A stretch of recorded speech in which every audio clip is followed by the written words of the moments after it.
Hi, John. Thanks so much for all of your work with the Positive Summit. Just been tremendous material. Great stuff.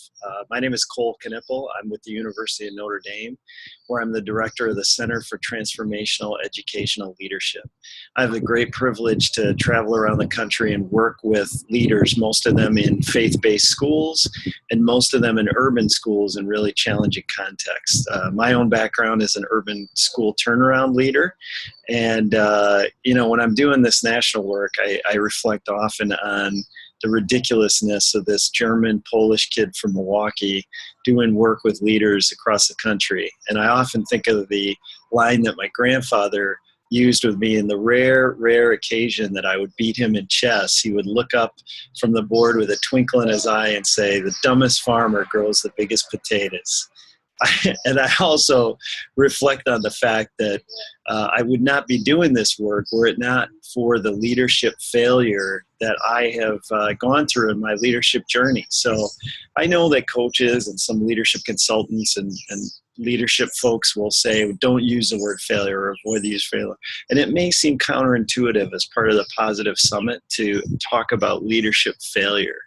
But frankly, we go through mountaintop experiences and valley experiences in our leadership. And when we're going through the valley, those are the times when we're formed the most and when we learn the most. And so we need to embrace those moments and realize that we are being formed in those moments for future greatness. So my mountaintop experience is really when I was the leader of a turnaround school, when I was first a principal, and we had a team of people that we were blessed with that just did a tremendous job of coming together and turning around the culture of a school. And it was a school that was failing and really in bad shape and lots of difficulty in an urban setting in Milwaukee.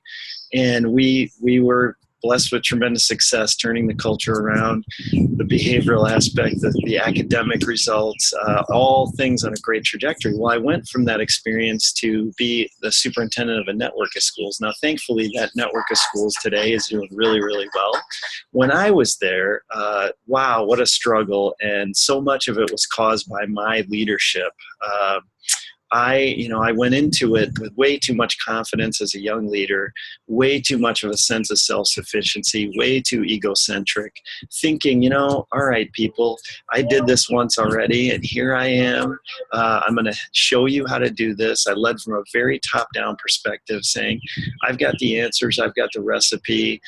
We're going to do this, and we're going to do it repeatedly, and it's going to be amazing.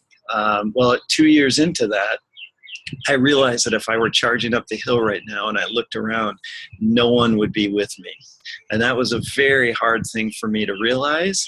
And I was on the floor in my office in tears, realizing that my leadership had led to no one following me.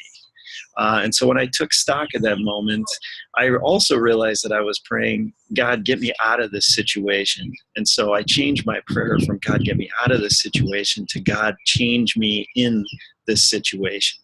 And that was transformational for me and life-changing. From that point forward, I realized that leading in humility, leading in dependency, not thinking of yourself as a charismatic leader who's only going to inspire others and, they're all going to follow me, but actually to think about how can I serve and invest in the team and love people, even when they don't deserve to be loved, humble myself, be operating independence from a faith perspective and also from a team perspective. And so my leadership was changed from that day forward. And so what I want to encourage you to do is if you're going through a leadership struggle, a lot of the positive talk may seem like it's just out of your reach. And so if you're in a leadership moment right now that's a valley and you're going through a struggle, just step back and say, what are aspects of my leadership that maybe contributed to us being here, and how can I change the way that I'm leading? What do I need to take ownership of, change so that I can move forward? And when you lead in humility and you serve others and you're dependent upon others on the team, great things result. And lastly, I'll close with this. William Carey, who was one of the first people to minister in foreign countries, he was way back in the early days in England. he was an affluent person who chose to go minister in India, one of the first people to do that. And his father said, "What makes you think you have the skill to do that?" And his answer was profound. He said, "I really don't have any special skill except I can plod, Plod, I can plod." And so that's my word of encouragement to you today. If you're in a leadership struggle, you're having a hard time, take ownership of maybe things that you can change and become better in, and also just continue forward. Just like William Carey, get up and say, "You know what, I can plod forward today. I can move forward and just do a little bit more to advance the ball." And when you operate out of that humility, great things are going to happen. So thanks again, John. I appreciate all of the work you're doing, and just amazing encouragement through the Positive Summit. Thanks, and have a great day.